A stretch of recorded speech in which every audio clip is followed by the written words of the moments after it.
आसमान में कई किलोमीटर तक गोते खाने के बाद अजरबैजान एयरलाइंस का ये प्लेन कजाकिस्तान के अक्ताउ शहर के पास से खुले मैदान में सीधे नीचे जमीन से टकराकर क्रैश हो गया।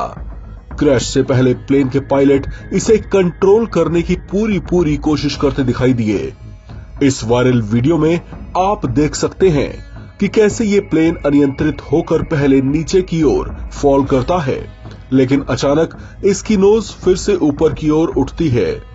उस समय पायलट इसे काबू में करने की भरपूर कोशिश कर रहे थे, लेकिन आखिरकार अजरबैजान एयरलाइंस का ये प्लेन जोरदार गर्जना के साथ जमीन से टकराता है और तेज धमाके के साथ प्लेन दो हिस्सों में टूटकर जमीन पर मलबे में तब्दील हो जाता है।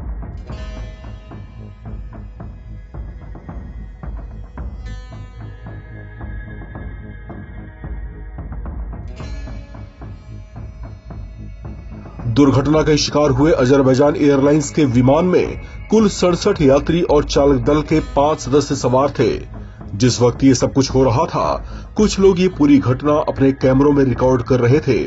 उनकी आंखों ने पहले कभी ऐसा मंजर नहीं देखा था।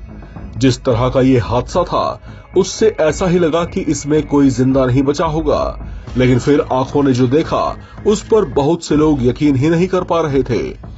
राहत और बचाव दल बहुत तेजी से दुर्घटना वाली जगह पर पहुंचे। जहां उन्होंने प्लेन के टूटे हुए पिछले भाग में झांक कर देखा तो उनकी आंखें फटी की फटी रह गईं।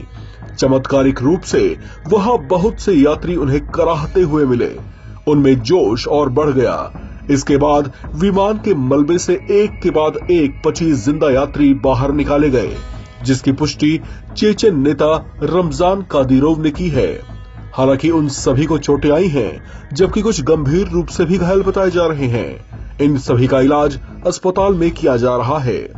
हालांकि इस विमान में सवार बाकी लोग इतने खुशकिस्मत नहीं थे।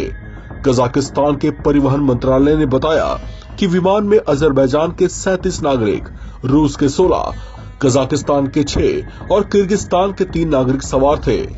इन जीवित बचे 25 यात्रियों के अलावा बाकी सभी की इस हादसे में मौत हो गई है। जानकारी के मुताबिक इस विमान ने रूस की चेचन्या में बाकू से ग्रोजनी के लिए उड़ान भरी थी। ग्रोजनी में कोहरे की वजह से इसका मार्ग डाइवर्ट कर दिया गया था। कजाकिस्तान के आपातकालीन मंत्रालय ने इसका रूट बदले जाने की पुष्टि की है। अजरबैजान एयरलाइंस ने हादसे पर अभी कोई कमेंट नहीं किया है। हादसा एयरपोर्ट के बेहद नजदीक हुआ। इससे पहले विमान ने कई चक्कर लगाए थे और इमरजेंसी लैंडिंग की रिक्वेस्ट की थी। कजाकिस्तान के अधिकारियों ने कहा है कि संभावित तकनीकी समस्या की वजह से यह हादसा हुआ होगा। अब इस हादसे का पता लगाने के लिए फॉरेंसिक और एक्सपर्ट्स की टीम मौके पर पहुंच चुकी है। इस खबर में फिलहाल इतना ही।